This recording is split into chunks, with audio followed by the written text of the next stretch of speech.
तो आज हम लेके आए हैं आपके लिए जो सीजीएल जिसने एग्जाम दिया है 9, 10, 11 और 12 सितंबर को, उसकी जो कट ऑफ रहने वाली है और जिससे कि आप सीजीएल मेंस में भी बैठ सकते हैं। तो आप बड़े ध्यान से सुने, जिस तरीके से सीजीएल जो एग्जाम हो रहे हैं उसमें इतनी ज्यादा संख्या में बच्चे बैठ रहे हैं जिससे कि कंपटीशन बहुत ज्यादा बढ़ गया और ये 26 सितंबर तक एग्जाम चलेगा।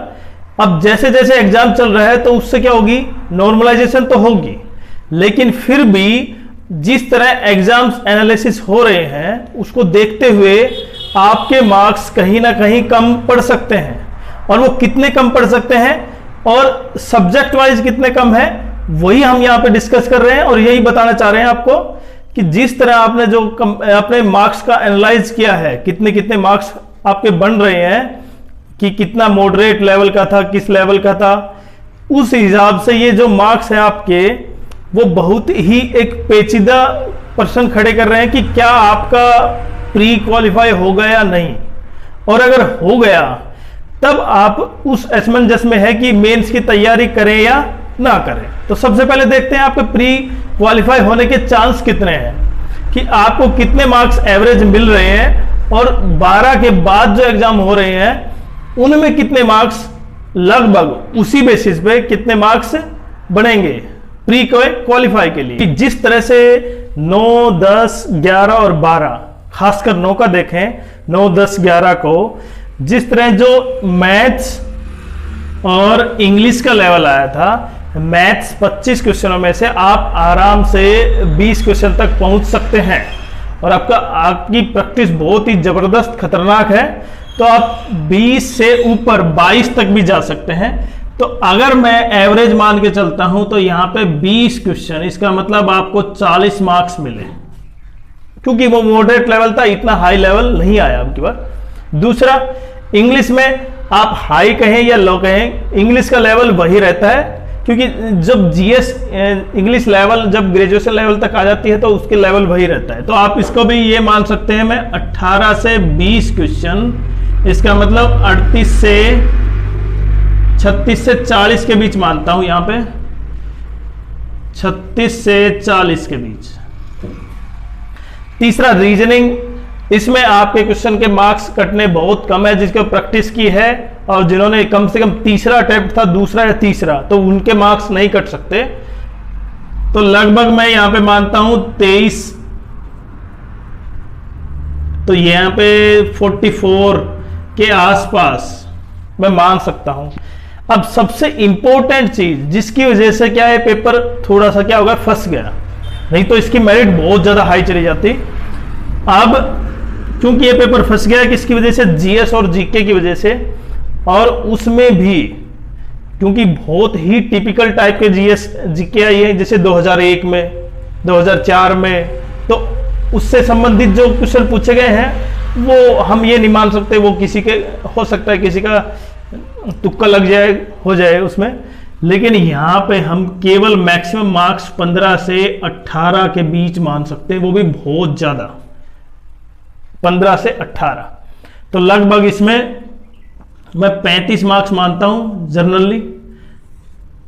अब टोटल काउंट करें तो 40, 44, 35 और 40, तो यहां तक तो लगभग 42 हो गया एवरेज, और इसमें क्या होगा 35, वो भी बहुत ज्यादा है, हम 30, 35 से छोटा ही कम ही लेते हैं, तो मेरे पास हो गया 150 के अप्रोक्सीमेट 150 मार्क्स इन जो किस किस का एग्जाम, जिसको 9, 10, 11 और 12 सितंबर को एग्जाम हुआ है ना, उनके लिए।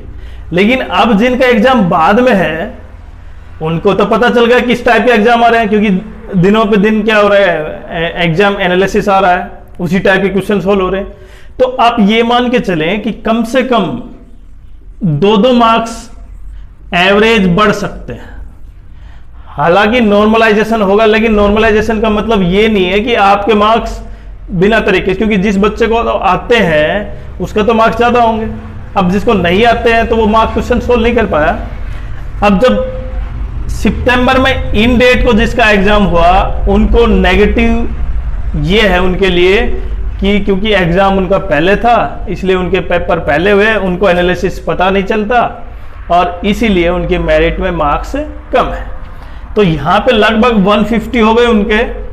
और जो बाद के 26 सितंबर तक एग्जाम है हमारा सीजीएल का, उसके लिए बाकी जो स्टूडेंट हैं उनका नॉर्मलाइजेशन होने के बाद लगभग ये 156 एवरेज मार्क्स पहुंच जाएंगे। और क्योंकि ओबीसी और जनरल लगभग सेम रहता है, तो अब की बार भी ओबीसी और जनरल लगभग क्या रहेंगे, सेम, इसमें कोई फर्क नहीं आएगा।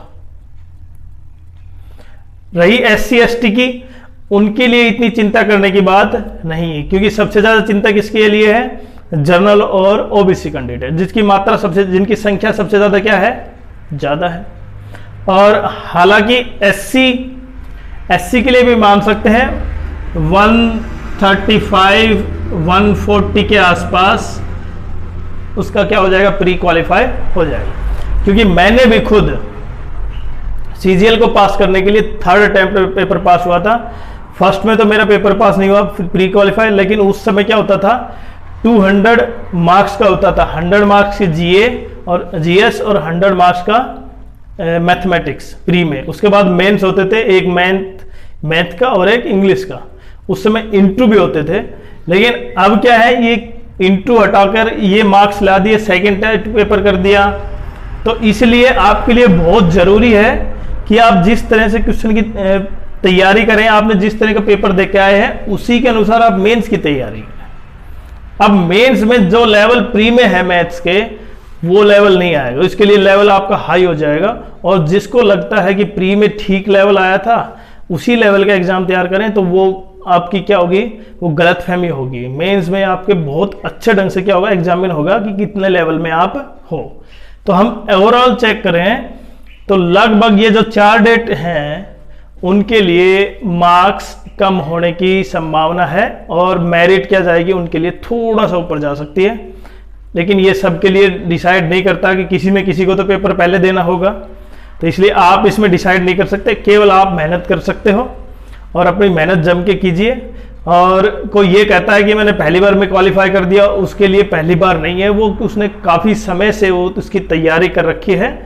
आपको तो केवल ये लगता है कि उसका रिजल्ट आ गया तो उसका सिलेक्शन हो गया, उसने एक बार में कर दिया, ये कर दिया, वो सब दिखावा है। वो आपको पता है, क्योंकि जिस तरह आप पढ़ते हैं और तैयारी करते हैं उसके लिए उसी स्तर की तैयारी जरूरी है उस व्यक्ति के लिए भी, और उसने भी वो समय लगाया होगा। हो सकता है किसी के जल्दी समझ में आ जाता है, थोड़ा सा किसी के कम, लेकिन समझ में आने के लिए आपको टाइम देना होगा। तो आप टाइम दीजिए और तैयारी अच्छे ढंग से कीजिए, आपका सिलेक्शन जरूर होगा। धन्यवाद।